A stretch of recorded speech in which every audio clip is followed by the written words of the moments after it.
윤석열 대통령 측이 내란 혐의에 대해 적극적으로 반박하면서 앞으로 수사와 재판 과정에서도 법리 공방이 이어질 것으로 보입니다. 아직 검찰이나 경찰의 출석 날짜를 확정하지 않은 윤 대통령 측이 장외 여론전을 시작했다는 분석도 나옵니다. 취재기자 연결합니다. 김영수 기자. 네, 검찰 특수본입니다. 네, 윤 대통령 변호인 측이 어제 입장을 밝혔었는데 핵심은 뭡니까? 네, 변호인단에 아직까지 다 꾸려진 건 아닌데 40년지기로 알려진 석동현 변호사가 대신해서 어제 처음 입장을 밝혔습니다. 핵심만 요약을 해보면 내란이 성립되지 않고 동의할 수도 없다는 겁니다. 그러니까 대통령이 권력을 가지고 있는데 왜 내 반란을 일으키냐는 논리였습니다. 계엄이 충격파를 주기는 했지만 폭동이 없었다고도 주장했습니다.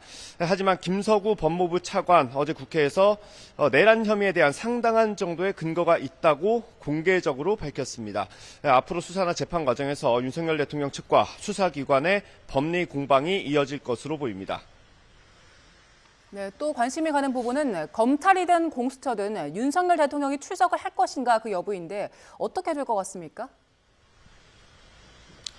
네, 당장 공조본은 오늘까지 출석을 하라고 했죠. 그런데 일단 변호인단 측은 공조본 소환 조사에는 응하지 않겠다는 뜻을 확인을 했고요. 검찰은 오는 21일까지 출석하라고 했습니다. 이게 2차 소환 통보인데 이건 일단 검토를 해보고 판단하겠다고 변호인단 측이 입장을 밝혔습니다. 변호인단 측이 수사기관에는 출석하지 않고 사실상 장외 변론 또는 여론전을 시작했다는 시각도 있습니다. 석동현 변호사는 실제로 어제 취재진과 만나서 유언비어나 흑색선전에 대응하는 것도 중요하다고 언급했습니다. 박근혜 전 대통령 탄핵 때 미래 같은 부정적인 단어가 국민 뇌리에 박혀 여론이 왜곡됐다고도 말했습니다. 그러니까 여론이 너무 기울면 수사나 재판, 탄핵 심판에도 영향을 줄 수 있다는 판단으로 읽힙니다. 네, 윤 대통령이 수개월 전부터 비상계엄을 준비했을 가능성에 대해서도 관련 진술이 나왔죠? 네, 그렇습니다. 이번 계엄 사태 핵심 인물 가운데 하나로 꼽히는 여인영 방첩사령관의 진술이 있었습니다. 여인영 전 방첩사령관은 검찰 조사에서 11월 초에 김용현 국방부 장관으로부터 그런 비상계엄 가능성 얘기를 들었다고 진술했습니다. 지난 5월과 6월에는 관저와 안가에서 있었던 식사 자리에서도 계엄 얘기가 나왔다고 말한 걸로 전해집니다.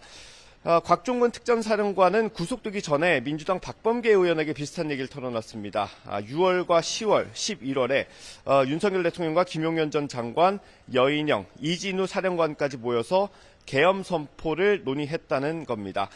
검찰도 윤 대통령의 조사를 앞두고 언제부터 모의가 있었는지 구체적으로 들여다볼 것으로 보입니다. 지금까지 검찰 특수본에서 YTN 김영수입니다.